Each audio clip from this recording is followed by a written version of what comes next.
The Support tab provides helpful resources when you have questions or need assistance.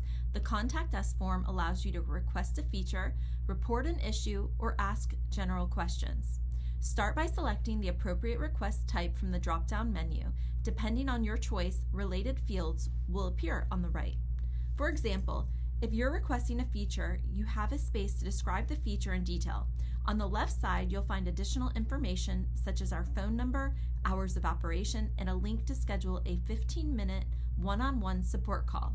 This call will be a screen sharing session where you can ask questions and get assistance from a team member. Next, in the Support Center, you'll find helpful articles covering various aspects of details. By clicking on a section, you'll find detailed information about the various pages and features within the system. You can also use the search bar to look up specific topics. For example, if I search for a proposal, it will show me all the related articles on that subject. The Details University page lets you schedule one-on-one courses covering a variety of topics.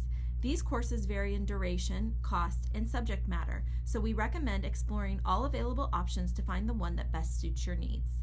Finally, you'll find our tutorial page where you can watch videos on different topics throughout the system.